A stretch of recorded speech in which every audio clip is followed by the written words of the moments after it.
시청자 여러분, 안녕하십니까? 오늘의 주요 뉴스 전해드리겠습니다. 먼저 미국 뉴스입니다.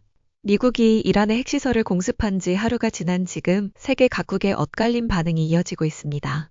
체코, 우크라이나, 캐나다, 호주, 이스라엘 등은 미국의 결정을 지지하며 이란의 핵무기 보유를 막기 위한 정당한 조치라고 평가했습니다.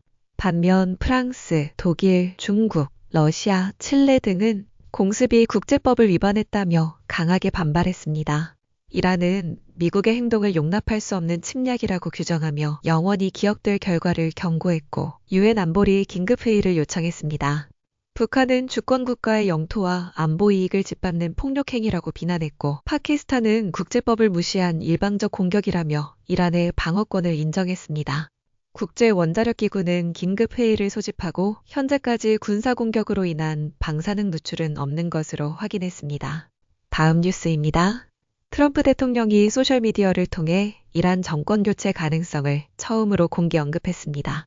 그는 트루스 소셜의 정권교체라는 표현은 정치적으로 올바르지 않을 수 있지만 현재 이란 정권이 이란을 다시 위대하게 만들 수 없다면 왜 정권교체가 불가능하겠는가라고 적었습니다. 이는 이란 핵시설 공습 이후 미국의 대이란 정책이 한층 강경해질 수 있음을 시사하는 것으로 해석됩니다. 미 국방부 관계자들은 이란이 보복에 나설 경우 더욱 강도 높은 추가 공격이 이루어질 것이라고 경고했습니다. 그러나 일부 공화당 의원들조차 의회 승인 없는 군사행동에 우려를 표하며 당내 논란이 불가피할 전망입니다. 민주당은 트럼프 대통령의 독단적인 결정을 강하게 비판하며 헌법 절차를 무시한 것이라고 주장했습니다. 다음 뉴스입니다.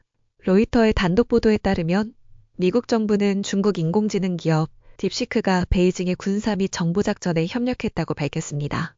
미 국무부 고위 관계자는 딥시크가 동남아시아에 설립한 위장회사를 통해 미국산 고성능 반도체 칩 수출 규제를 회피하려 했다고 전했습니다.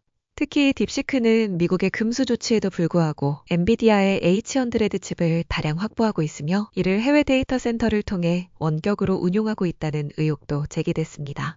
또한 이 회사는 중국 인민해방군 관련 조달 기록에 150건 이상 언급됐고 사용자 데이터를 중국 당국에 제공했다는 주장도 나왔습니다. 딥시크 측은 현재까지 이에 대한 공식 입장을 밝히지 않고 있으며 미국 정부는 아직 제재 조치는 취하지 않은 상태입니다.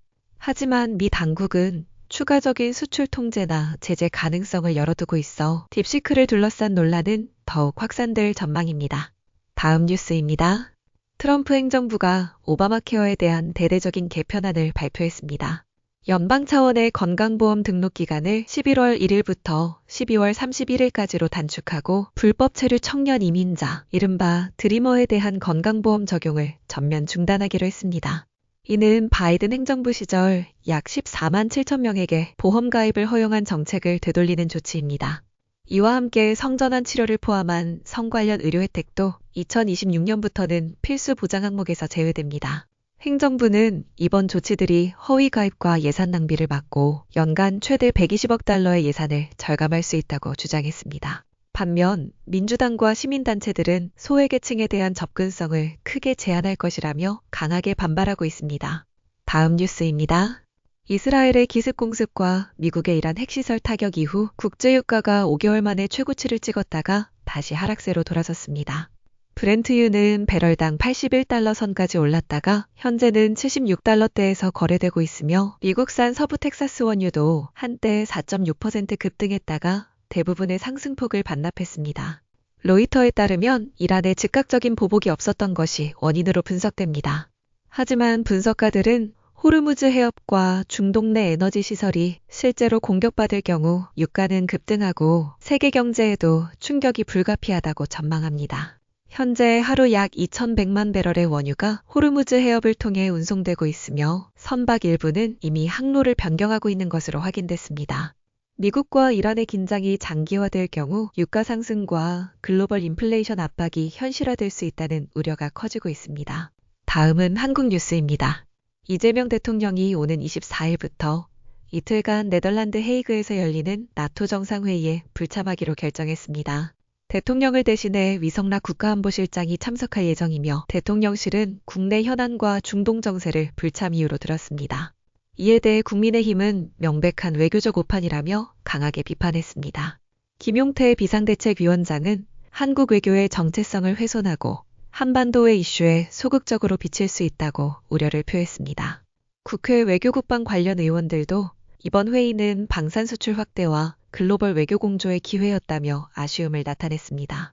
국민의힘은 별도로 외교안보특별위원회를 구성해 정부의 직접적인 조언에 나서겠다고 밝혔습니다. 다음 뉴스입니다.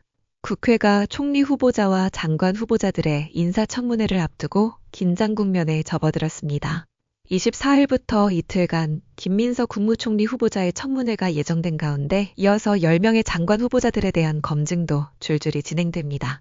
국민의힘은 김 후보자의 재산 문제와 관련해 검찰 수사까지 이뤄진 상황이라며 지명 철회를 요구했고 민주당은 야당의 흠집내기 정치라며 반발했습니다. 장관 인선을 두고도 날선 공방을 이어가고 있으며 국민의힘은 송곳 검증을 예고하며 인사 국면에서의 주도권 확보에 나섰습니다. 특히 민주당 의원 출신 후보자들에 대해서는 보은 인사라는 비판과 함께 국회의원 경력과는 별도로 자격을 엄격히 따지겠다는 입장입니다. 대통령실은 정책과 역량 중심의 검증을 강조하고 있지만 여야 간 정면 충돌은 피하기 어려워 보입니다. 다음 뉴스입니다.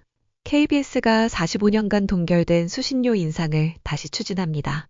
박장범 KBS 사장은 경영수지 점검회의에서 수신료 현실화의 필요성을 강조하며 이르면 24일 시청자위원회 전국대회에서 관련 내용을 공개할 예정입니다. 이후 KBS 이사회가 인상안을 심의하고 방송통신위원회와 국회의 절차를 거쳐야 인상이 확정됩니다. KBS는 이번 인상이 단순한 인상이 아니라 물가와 제작비 상승을 반영한 현실화라고 강조했습니다. 다만 인상액과 EBS에 배분될 비율을 둘러싸고 논란이 예상됩니다. 앞서 KBS는 2021년에도 수신료 인상을 추진했지만 국회의 문턱을 넘지 못한 바 있습니다. 다음 뉴스입니다. 행정안전부가 민생회복 소비쿠폰 사업의 원활한 추진을 위해 범정부 태스크포스를 출범시키고 23일 첫 회의를 열었습니다. 이번 사업은 전 국민을 대상으로 1인당 15만에서 50만 원 상당의 소비쿠폰을 지급하는 내용을 담고 있으며 국회에서 의결된 추가 경정 예산안에 포함되어 있습니다. TF는 행안부 차관이 단장을 맡고 기획재정부, 복지부, 문체부 등 주요 부처 실장급 인사들로 구성됩니다. 첫 회의에서는 쿠폰 지급 대상과 사용처, 신청 방법 등 세부 방안을 논의했습니다.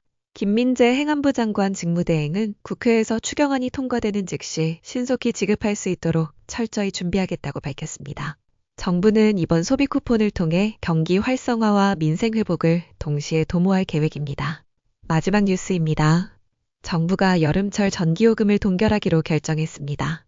한국전력은 3분기 연료비 조정 단가를 킬로와트시당 5원으로 유지한다고 23일 밝혔습니다. 이는 연료비가 하락했음에도 불구하고 한전의 누적 적자와 요금 미조정액을 고려한 결정입니다.